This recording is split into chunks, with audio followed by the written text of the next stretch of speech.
Hi friends, বাবুস কিচেনে সবাইকে welcome করে আজ আমি আপনাদের সামনে আরও একটি রেসিপি নিয়ে হাজির হয়েছি। আজকের রেসিপি হলো ডাল পালং। এখন শীতের সিজনে পালং শাক আমরা প্রতিদিন পেয়েই থাকি, আর পালং শাক দিয়ে বিভিন্ন রকম রেসিপি বাড়িতে বানিয়ে থাকি। আজ আমি বানিয়েছি ডাল পালং, স্পেশাল তড়কায় বানানো ডাল পালং, যা গরম গরম ভাত এমনকি রুটির সাথে পরিবেশন করলেও বেশ অসাধারণ লাগে। তা চলুন যাওয়া যাক রেসিপির দিকে। আমি কিভাবে বানিয়েছি আজকের এই রেসিপিটি, আর ভিডিওটি স্কিপ না করে লাস্ট পর্যন্ত দেখার জন্য অনুরোধ রইল। ডাল পালং ব্যবহার করার জন্য আমি এখানে দু ধরনের ডাল ব্যবহার করেছি। হাফ কাপ অড়হর ডাল নিয়েছি আর হাফ কাপ মুগের ডাল নিয়েছি। আপনারা চাইলে শুধু মুগের ডালে বা শুধু অড়হর ডালেও বানাতে পারেন, নইলে এই অড়হর ডাল আর মুগের ডালের সাথে ছোলার ডাল মিশিয়েও বানাতে পারেন। এখন এই ডাল কয়েকবার জল পাল্টে ভালোভাবে ধুয়ে নেব। ডাল খুব ভালোভাবে ধুয়ে নিয়েছি। এখন ডাল প্রেসার কুকারের মধ্যে নিয়ে নেব। দেবো 1 চামচ লবণ, হাফ চামচ হলুদের গুঁড়ো। গ্যাসের ফ্লেম লো টু মিডিয়ামে রেখে ডাল দুটো সিটি দিয়ে সেদ্ধ করে নেব। ডাল প্রেসার কুকারে সেদ্ধ করে নিয়েছি। এখন রান্নার জন্য কড়াই বসিয়ে দিয়েছি। কড়াইতে দেবো সাদা তেল, আপনারা চাইলে সরষের তেলও দিতে পারেন।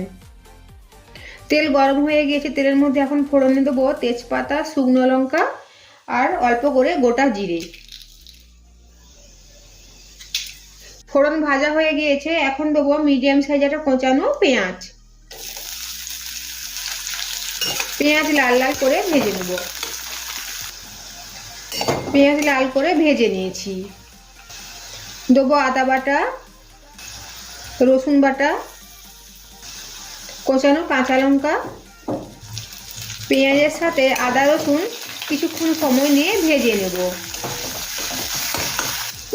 আদা রসুনের কাঁচা গন্ধ চলে গিয়েছে, এখন দেবো একটা মিডিয়াম সাইজের কোঁচানো টমেটো।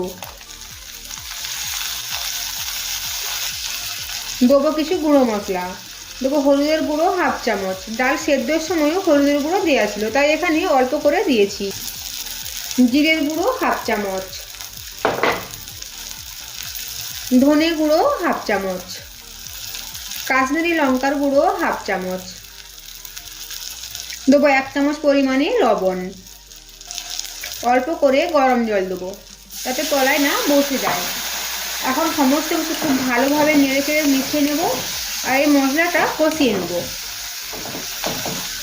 ডাল সেদ্ধ করার সময় লবণ দেওয়া ছিল, তাই লবণটা দেওয়ার সময় দেখে শুনে দিতে হবে। মশলা কষানো হয়ে গিয়েছে, টমেটো খুব ভালোভাবে নরম হয়ে গিয়েছে। এখন দেবো কেটে রাখা পালং শাক। এখন গ্যাসের ফ্লেম মিডিয়াম টু হাই রেখে পালং শাক মশলার সাথে 2 থেকে 3 মিনিট সময় নিয়ে রান্না করে নেব। পালং শাক নরম হওয়ার জন্য এমনিতেই খুব তাড়াতাড়ি সেদ্ধ হয়ে যায়। প্রায় 3 থেকে 4 মিনিট সময় নিয়ে পালং শাক মশলার সাথে নেড়ে চেড়ে রান্না করে নিয়েছি। এখন গ্যাসের ফ্লেম কমিয়ে দিয়ে আবার 2 মিনিটের জন্য রান্না করে নেব। 2 মিনিট পর ঢাকাটা সরিয়ে নেব। পালং শাক খুব ভালোভাবে সেদ্ধ হয়ে গিয়েছে। এখন দেবো আগে থেকে সেদ্ধ করে রাখা ডাল। সবকিছু খুব ভালোভাবে মিশিয়ে নেব।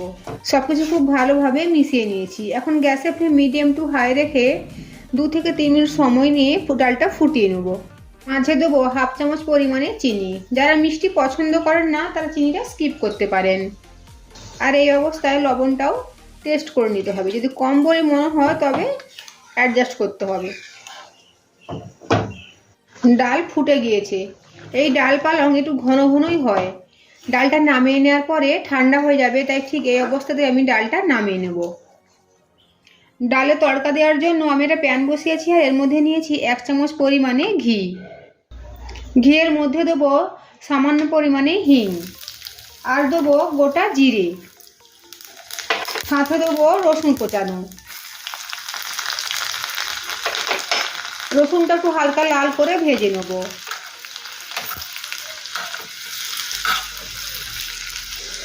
রসুন হালকা লাল করে ভেজে নিয়েছি। এখন গ্যাসের ফ্লেম অফ করে দেবো। দেবো একটা শুকনো লঙ্কা আর সাথে দেবো কাশ্মীরি লাল লঙ্কার গুঁড়ো হাফ চামচ। তড়কা রেডি হয়ে গিয়েছে।